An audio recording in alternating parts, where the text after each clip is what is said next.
Masjid Agung Banten adalah salah satu masjid yang terletak di Kota Banten, Provinsi Banten, Indonesia. Masjid ini memiliki sejarah yang panjang dan penting dalam perkembangan Islam di Indonesia. Masjid Agung Banten awalnya dibangun pada tahun 1566 oleh Sultan Maulana Hasanuddin dari Kesultanan Banten. Bangunan masjid awalnya terbuat dari kayu dan bambu, namun kemudian pada abad ke-17 dibangun kembali dengan bahan batu. Saya akan mengajak Anda untuk mengetahui bagaimana sejarah keberadaan Masjid Agung di Banten terhadap perkembangan agama Islam Banten. Terus ikuti saya di Amazing Indonesia. Selama abad ke-17, Masjid Agung Banten menjadi pusat kegiatan keagamaan dan politik Kesultanan Banten yang kuat. Masjid ini juga pernah menjadi tempat perlindungan bagi para pejuang Banten ketika terjadi konflik dengan VOC yang berusaha menguasai daerah tersebut. Setelah Kesultanan Banten jatuh pada abad ke-19, Masjid Agung Banten terus berfungsi sebagai pusat kegiatan keagamaan dan menjadi tempat penting dalam pengembangan Islam di Indonesia. Saya sudah bersama dengan Bapak Ahmad Farul Roji, beliau dari bidang pendidikan Kesultanan Banten. Assalamualaikum Pak. Waalaikumsalam. Terima kasih sudah berkenan untuk meluangkan waktu. Ini kalau melihat kondisinya Masjid Agung di sini, dulunya sejarahnya kan ini kayaknya panjang gitu ya Pak ya. Itu bagaimana Pak? Kalau berbicara tentang Masjid Agung Banten itu tidak lepas peran dari Wali Songo juga kalau kita runut ke belakang. Karena memang Wali Songo ketika menyebarkan agama Islam ke ujung 4 pulau Jawa itu yang menakodai adalah Sunan Gunung Jati. Jadi memang peran dari Sunan Gunung Jati itu sangat besar sekali untuk di daerah Banten umumnya.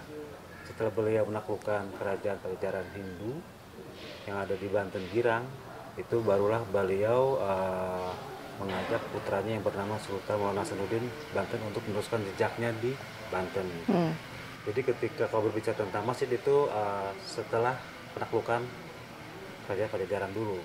Jadi ketika membangun sebuah kerajaan, memang kita tidak lepas dari beberapa tahapan juga. Kalau langsung berbicara ke Masjid Agung Banten itu sebagai tempat ibadah saja.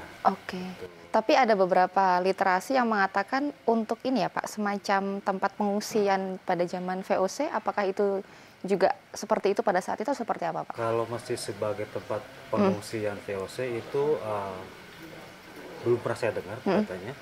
Tapi kalau VOC berarti setelah masa Sultan yang kesekian kali. Gitu.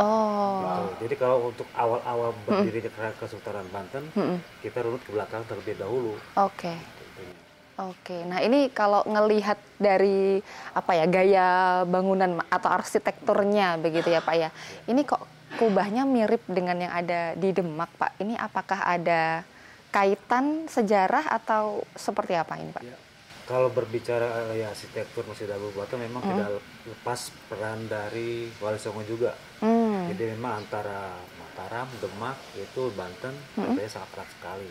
Gitu. Untuk arsitektur yang berbentuk tumpuk 5 itu memang ada yang mengatakan sebagai rukun Islam.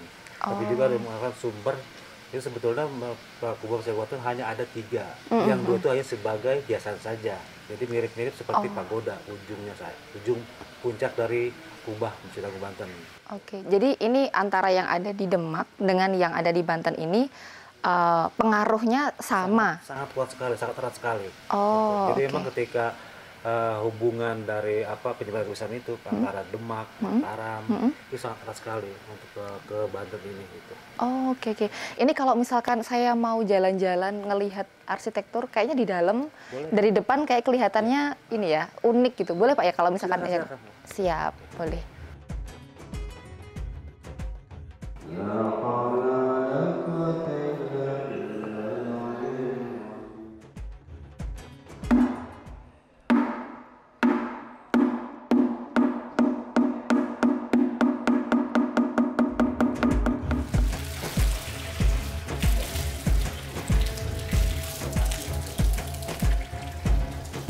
Pada tahun 1979, Masjid Agung Banten direnovasi dan diperluas sehingga menjadi salah satu masjid terbesar di Indonesia dengan luas bangunan mencapai sekitar 4.700 meter persegi.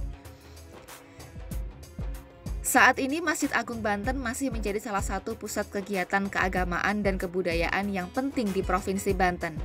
Masjid ini juga menjadi salah satu objek wisata sejarah yang populer di daerah tersebut. Pak, di sini rasanya dingin ya. Ini memang jadi satu dengan bangunan utama masjid atau gimana Pak yang di Betul, sini? memang kalau untuk bangunan inti sebetulnya hanya masjid saja. Ketika pemerintahan berikutnya, pendopo ini menjadi bangunan tambahan daripada masjid. Oke, kita boleh masuk ke dalam ya Pak ya? Oke. Ya. Wah, seperti ini. Wah, ini ya, sudah di dalam ini. Nah, tapi tadi ketika saya masuk Pak, saya masuk udah langsung auto ini Pak, nunduk. agak nunduk gitu Iya. kan ya. Ini masjid anti sombong gitu. Jadi kita harus agak nunduk gitu kan Kira-kira ya. begitu bahasa sekarang ini ya. Iya, iya. Tapi ini mungkin bentuk bangunan, terutama pintunya, termasuk jumlahnya, apakah mungkin ada filosofinya tertentu Pak? Ya, kalau kita melihat pintu masuk ke dalam Masjid Agung Banten ini memang dibuat pendek ya. Artinya kita intinya ketika kita menghadap Sang Pencipta, kita ciptaannya siapapun dia, jabatannya harus sama rata semua. Oh, jadi kayak Menunduk. menunduk. Menunduk ya. Artinya Oh, kita iya. menghadap Sang Pencipta, mana kita akan menundukkan badan gitu kan. Tetap kita menunduk artinya. Artinya sama rata lah. Gitu. Betul, betul. Sama rata. Apapun jabatannya, ya kita menghadap Sang Penciptanya, kita semua akan sama rata. Kalau Oh, ke tiangnya, memang jumlahnya kita ada 24, di topang ada 4 tiang Sokoguru yang 4 ini. Yang tinggi-tinggi ini ini ya? tiang Sokoguru ya, 1, 2, 3, oh yang 4. keliling ini. Ini, Oh, ini iya, disebut iya, tiang iya. Sokoguru. Kemudian juga kalau kita lihat ke bawahnya, penopang kayu ini Oh, ini. dari batu andesit yang menyerupai dengan buah labu. Iya, kayak buah labu. Tapi ada satu sumber yang mengatakan juga mirip dengan tulisan lafaz Allah.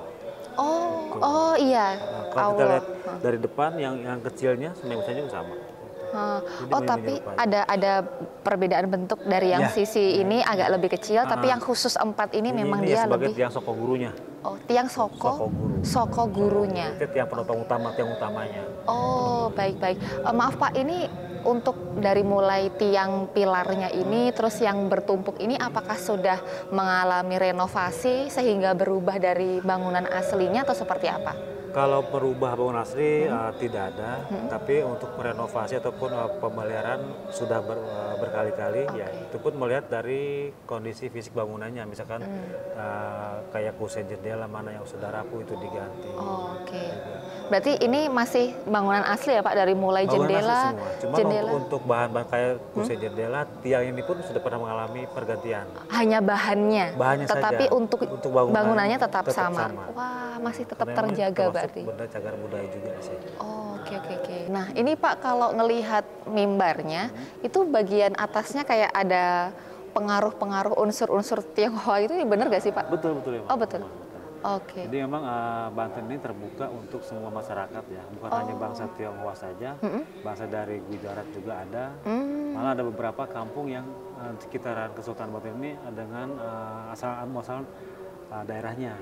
Oh, gitu. Malah- Jadi memang kayak ada akulturasi budaya Betul ya Pak sekali. ya? Jadi erat kaitannya juga dengan masa Wali Songo juga. Memang sebelum ini juga perdagangan dikuasai oleh bangsa Cina juga di sini di Tiongkok. Oh begitu, wah menarik ini. Dan yang menarik sebenarnya meskipun sudah berulang kali ada perbaikan, walaupun ada sedikit pergantian bahan, tetapi tidak merubah bangunan aslinya. Mulai dari tiang Sokoguru, terus kemudian ini yang bertumpuk ini ya Pak ya. Tadi katanya ada 5, tapi yang 2 tadi ada hiasan tadi, terus sampai ke mimbarnya. Tapi Pak tadi ketika saya masuk, bener ya Pak yang di luar itu makam ya? Betul sekali. Oh, itu makam? Makam Sultan Banten yang pertama. Oh, mungkin boleh kita keliling. Boleh, silakan. Oke. Sambil. Menara Masjid Agung Banten terbilang unik karena tampak lebih menyerupai mercusuar dibandingkan menara masjid lainnya. Pengunjung bahkan bisa naik ke atas menara melalui anak tangga. Di dalam masjid ini terdapat keunikan tersendiri, yaitu terdapat tempat azan yang seperti panggung. Pintu-pintu yang terlihat pendek dikarenakan desain seperti zaman Belanda. Nah, ini makam Sultan Banten yang di sini yang dimakamkan selain makam Sultan Maulana Hasanuddin, yang lain ada juga dari maksudnya keluarga atau dari kerabat atau dari seperti apa? Sultan Ageng Tirtayasa ada di dalam juga, kemudian Sultan Haji permaisurinya juga beserta keluarganya yang ada di Sultanan Banten. Berarti yang di sebelah yang kiri ini juga Masih keluarganya. masih juga, keluarganya keluarga beliau. Sultan Banten. Oke. Dan ini yang ada di sini memang ziarah atau seperti apa ya Pak? Ya, orang yang datang ke sini lebih utama berziarah. Mereka mengambil berkahnya, karomahnya dari Waliullah Sultan Hasanuddin Banten. Oke, berarti memang diizinkan untuk dikunjungi secara umum. Secara umum di sini 24 jam makamnya tidak ditutup, hanya terbuka. Oh, terbuka. Baik bulan puasa pun sekarang juga ini masih ada aja orang yang berziarah. Oh, iya. Kalau yang di luar sini apakah ada perbedaan Pak? Maksudnya yang dimakamkan ini juga? Kalau di luar sini ada beberapa yang masih dari keluarga Kesultanan Banten juga ada juga masyarakat. Oh, ada juga yang masyarakat umum. Betul. Oh, begitu. Siap. Kalau melihat ke bentuk nisannya juga itu sangat-sangat kaya akan sejarahnya juga. Karena memang makam-makam di sini nih misalnya tuh kebanyakan impor dari Samudra Pasai. Kalau melihat dari bentuk makam nisannya. Nisan makamnya. Dan bentuk nisannya ini ada arti atau filosofinya begitu Kak Pak? Karena kalau saya lihat ini ada yang begini. Iya, betul. Terus ada yang kayak agak ke arah agak segitiga, agak tanduk itu. Nah, itu artinya apa Pak itu? Jadi beberapa nisan yang ada di Kesultanan Banten ini itu sesuai dengan jabatannya juga. Jadi ketika si Sultan itu masih hidup, mereka akan mempersiapkan nisan untuk beliau ketika meninggal. Sebetulnya nanti kita di situ ada beberapa perbedaan antara nisan yang di sini sama yang di sana. Sama nisan Sultan di dalam juga ada perbedaannya. Jadi memang semacam untuk membedakan berdasarkan status jabatan. Bukan status, artinya ke tingkat ketinggian kehidupannya juga. Oh, gitu. Ketika ini ya kiprah kehidupannya. Betul. Ketika mengambil di Kesultanan Banten. Menarik. Jadi juga masyarakat yang berkunjung juga mengetahui, oh ini dulu ketika semasa hidup begini begitu ya Pak ya. Betul sekali. Oh, oke. Ini yang di itu ada yang kayak tumpukan yang agak runcing itu juga. Yang sebelah depan itu juga masih keluarga Kesultanan juga. Yang di pagar ini juga sama. Ini salah satu panglima petinggi Kesultanan Banten juga. Itu dari bentuk dari nisannya aja sudah membedakan. Ada yang memang seperti tanduk, di belakang juga itu mirip-mirip kayak nisan dari India. Juga. Wah, dari India ya Pak ya? Oke. Jadi memang sangat tinggi sekali. Mulai dari nisan untuk makam, kemudian juga gaya arsitektur masjidnya, menara juga. Jadi memang Banten sangat kaya akan nilai-nilai sejarahnya. Wah, dan itu menjadi daya tarik sendiri. Betul sekali. Masyarakat yang berziarah tidak hanya kemudian berdoa, tapi juga mempelajari sejarahnya juga. Wah, menarik. Tata letak kotanya pun Banten sudah sangat rapi pada masanya. Gitu. Baik, ini berarti kan ada yang di sebelah sini. Ada juga yang di dalam sini, ada yang di atas, ada yang di luar. Itu memang semacam apa ya? Ada aturan atau pakem atau seperti apa Pak? Aturan pakem itu tidak ada. Artinya untuk makam sultan yang di dalam ini menunjukkan kemuliaan beliau. Kemudian yang di bawah juga itu ada beberapa dari keluarga Kesultanan Banten juga yang dimakamkan di luar. Itu yang di dalam, yang inti ini hanya ada keluarganya saja. Sultan Hasanuddin, Sultan Ageng Tirtayasa, Sultan Haji permaisurinya. Oh, yang terdekat dari Sultan Hasanuddin. Terima kasih Pak Oji sudah berkenan untuk berbagi dengan rekan-rekan teman-teman TVRI Jakarta yang menyaksikan. Banyak yang dipelajari dari bagaimana keberadaan Masjid Agung Banten terhadap perkembangan agama Islam yang ada di Banten. Dan kita akan bertemu di episode Amazing Indonesia berikutnya dengan cerita dan ragam budaya sejarah yang lebih menarik lagi. Terima kasih telah menyaksikan. Wassalamualaikum warahmatullahi wabarakatuh.